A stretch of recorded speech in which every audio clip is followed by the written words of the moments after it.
እጇን ታገኛለች። ዶክተሩን ደግሞ ፈርደንበት ነበረ። እሱም በሩሆ ፈርዶ ነው። ነገር ግን አንድ ጊዜ አንዳንድ ዶክተሮች ሩሃቸውን ሽጠው ለሀቅ የሚቆሙ አሉ። እሱ ግን ፍቅረኛውን ላለማጣት የሀናን ውጤት ለእርግብ አድርጓል። እጅግ በጣም ያሳዝናል። ላኪን ሀንዬ እውነቷም ይወጣል። አያቷም በንዴት እንዴት ይቺ ልጅ ትሆናለች በማለት በመገረም ተናዳለች። እንዲሁም ከወይዘሮ ሜላት ጋር በመጋጨት ወደ ቤቷ ሄዳለች። ግን የሀና እውነት ይወጣል ወይንስ አይወጣም? እርግጠኛ ነኝ የሀና እውነት ይወጣል። ተምቹ ዛሬ በጣም በመናደድ ሰዎቹን አገናኙ በማለት እየተበሳጨ ነበረ። ወይዘሮ ሜላትን አንድ ነገር ያደርጋታል ብዬ ተስፋ አለኝ። ስለዚህ ወይዘሮ ሜላትን ካጋለጣት ሁሉም ነገር አበቃ፣ የሀና እውነት ይወጣል ማለት ነው። ስለዚህ ሁላችሁም እውነት መቼም አያቸንፍም ይቸነፋል እንጂ መቼም አይቸነፍም ያቸንፋል እንጂ የምትሉ የሀና እውነት ይውጣ የምትሉ ሁላችሁም እስኪ የለሀንዬ ድምጽ እንሆን። በጣም እጅግ ልብ ይሰብራል ዛሬው። በመጀመሪያ አሰላሙ አለይኩም ወራህመቱላሂ ወበረካቱ። ውድና የተከበራችሁ ውድ ቻናሌ ተከታታዮች እንዴት ናችሁ? ደህና ናችሁ ወይ? ከኔ ጋር አልሐምዱሊላህ። እንዲሁም ክርስቲያኖች ወንድሞቼ ሰላም ብያለሁ። በያለንበት የዓለም ዳርቻ ሰላማችን ይብዛ። አላህ ሀገራችንን ሰላም ያደርግልን።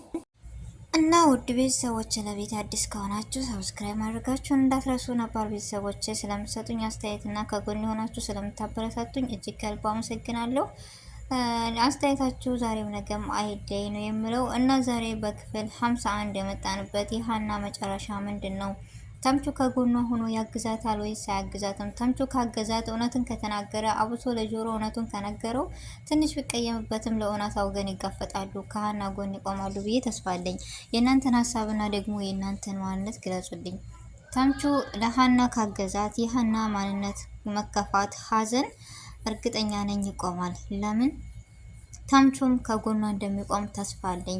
ተምቹ ይገዛት የምትሉ ለሀና ሀኒዬ እንደዛ ስትርበተበት እንደዛ ስኮን ደግሞ በጣም ያዘነ ወይም እንደኔ በቃ በስስት የሚያልም እንደው አላቅም ቤተሰቦች እና እርግብ እንደዛ ስትጨነቅ የነበረ ምክንያቱም እውነትን ያልያዘ ሁሌም ይጨነቃል። ዶክተሩም ዛሬ ለፍቅረኛው በማገዝ የሀና ውጤት ዘግቶታል። ለምን ይመስላችኋል? እኔ እንጃ ብቻ እጅግ በጣም ነው የሚከብደው። እና አንዳንድ ጊዜ ለእውነት ሳይሆን ለውሸትም የምንቆበን ነገር አለ። እውነት ግን የዛሬን ይጎዳል፣ ለነገ ግን እጅግ በጣም ይጠቅማል። ስለዚህ በዚህ ምን ተማራችሁ? እኔ ብዙ ነገሮችን ስማር እና በዚህ ነገር ብዙ ነገሮችን ተምረናል። በዶክተር የሚሆን በሀና ያለው ነገር ሁሉም ለህይወቱ እንጂ ለማንም አለ አይደለ። ዛሬ ሁሉም ነፍሱን እንጂ የሰውን ማንነት ወይም የሰውን ሀቅ ማውጣት እንደሌለ ብዙ ነገሮችን የሚያስተምር ድራማ የሆነ በሀና ድራማ ነው ያየነው። እና ውድ ቤተሰቦቼ የእናንተ ሀሳብና አስተያየት ደግሞ ብታጋሩን ደስ ይለኛል። ብቻ ያም ይሁን ያ ወይዘሮ ሜላት የዛተችባት ወይንም ወይዘሮ ሜላት እንደዛ ስታገላምጣት የነበረ መሆን ያለበት ለሀቅ ወጥቶ ለሀና ነበረ፣ ግን አልሆነም። ለምን ይመስላችኋል እንደዚህ ያልሆነው? አለ አይደለ። ካሁንስ በኋላ የሀና ህይወት እንዴት ነው የሚቀጥለው? እጅግ በጣም ያስከብዳል ነው።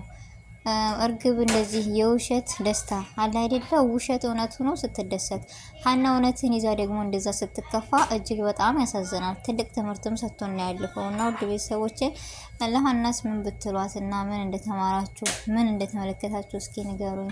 እኔ ግን ደስታም ሀዘንም ዛሬ ያዘነው ነገ እንደማናዝን ትናንት የሳቅነው ነገ እንደማይደገም ነገሮችን ለሀቅ ሳይሆን ተገላቢጦ እንደሚወጣም ማግቻለሁ ሰምቻለሁ።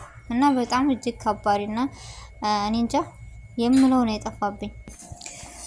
እና ውድ ቤተሰቦች የምድላችሁ ነበር ማለት የሆነን ነገር ስናይ ትምህርት የሚሰጥ እጅግ ደግሞ በጣም ተወዳጅ የሆነ ሲሆን ወይዘሮ ሜላት ግን አሁን ላይ በወይዘሮ ባዩሽ የመጣችውን አቶ እርግብ ተቀብላለች።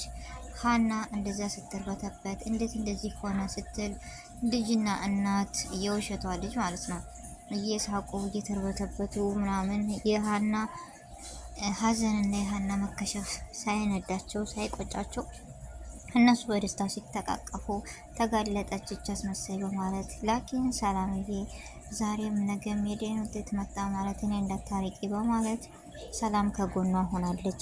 ግን ይህ ነገር ተምቹ እንጂ እውነትን የሚያወጣላት ሀናም አሁን ላይ እውነቱን አውቃ ልትገባ ወይም እውነቱን አውቃ እኔ እንጃ በቃ ግራ ገብቷታል። እንዴት ሊሆንም ቻለ ብላለች። ግን ደግሞ የዲኤን ውጤቱን የጠረጠረች አይመስለኝም። ለምን ተዛውሮ ነው ምናምን የሚል አልመጣላትም ሀሳብ። በድንጋጤ ቢሆን በምን አስተዋይና ጠንካራ እንደሆነች እናውቃለን። ግን አያቷ ምንም ነገር አልተዋጠላትም አለ አይደለ? ይህ ነገር እርግብንም ልትቀበላት አልቻለችም። ምክንያቱም እጅግ በጣም ከባድና እንደዚሁም ከወይዘሮ ሜላት ጋር በመጣላት ወደ ቤቷ ሄዳለች። የወይዘሮ ሜላት እናት ወይንም የሀንዬ አያት አይቶ አስቴር የወደደችውና የመረጠችው ልጇም እንደሆነች ያወቀችው ሀናን እንጂ እርግብን አይደለም። ግን አያቷን እኔ ሳላደንቅ አላልፍም። ለምን ስሜቷን እንጂ የተመረጠችው ምኗም አትመስል እያለች እኔ በሳቅ ነው የገደለች። ለምን መሰላችሁ? በቃ በማንነቷ የመረጠቻት ሀናን እንጂ እርግብን አይደለም። ግን እዚህ ጋር እጅግ በጣም የሚያስገርም ነገር የሆነ ነገር ትንሽ ስህተት ሰርተን ትልቅ ከባድ ነገር እንደሚያመጣብን ተምቹ ይሄን ነገር ሁሉ አያቅም። ይሄን መዘዝ እንደሚያመጣ አያቅም። ወይዘሮ ባዩሽም የአባባላት ልጅ ምንም ነገር አያሰበም፣ አላወቅም። ሰዎቹ ይህንን ነገር እንዳረጉ ግን ዶክተሩን ያስፈራራው የወይዘሮ ባዩሽ ልጇ ነው ወይስ ባለቤቷ ብላችሁ ታስባላችሁ? ግን ዶክተሩ እንደዛ ማድረጉን በህግ ማስጠየቅ ወይም ለህግ ማሳወቅ ነበረበት እንጂ ሀና ሊጎዳት አይችልም ነበር ማለት ግዴታ ነው። ለምን ሀናኔ በጣም ነው ያሳዘነችኝና እንዴት እንደዛ ይሆናል በማለትም ሁሉም ነገር እንትን ብለናል። እኔ በጣም ነው ያሳዘነችኝ ሀንቾ ከሽፍ ብላ ሳያት፣ ተምቹም አሴርም እንደዛ ሆነው በቃ ከጎኗ እንደሚሆኑ ተስፋለኝ። እኔ ለምን እንደሆነ ባላቅም ሀና ልክ እንደ ቤተሰብ የሆነ እውነተኛ ታሪክ እውነተኛ ማንነት አድርጌ ነው የማየውና የምከታተለው። ውድ ቤተሰቦች እጅግ ሁላችሁም ዛሬ ተናዳችኋል፣ አዝናችኋል። ልክ እንደ ራሴ ስሜት ሆኜ ሳስብ ምክንያቱም ያሳዝናል። የጠበቅነው የሀና ውጤት እንጂ የእርግብን አልነበረም። እውነት እያለ ለውሸት ሆናለች። ይቺ ጊዜ ይቻለ ምን አይነት ተሳዝናለች። ከእውነት ይልቅ ሀሰት እየሄደ እየገፋ ነው ያለ። መጨረሻው ግን አያምርም እንዳልኳችሁ እና ውድ ቤተሰቦች የዛሬው አስተያየት እና የዛሬው ሀሳብ ይህን ይመስል ነበረ። በአዲስ ቪዲዮ እና በአዲስ ነገር እስከምንገናኝ ድረስ ቪዲዮን ከወደዳችሁ ላይክ፣ ሼር፣ ሰብስክራይብ በማድረግ ቤተሰብ የሆኑ አዲስን ቤተሰብ እና በአዲስ ቪዲዮ በአዲስ ነገር እስከማገኛችሁ ድረስ በያለንበት ያለህነት በረከት አይለየን። ሰላም አለይኩም ወራህመቱላሂ ወበረካቱ።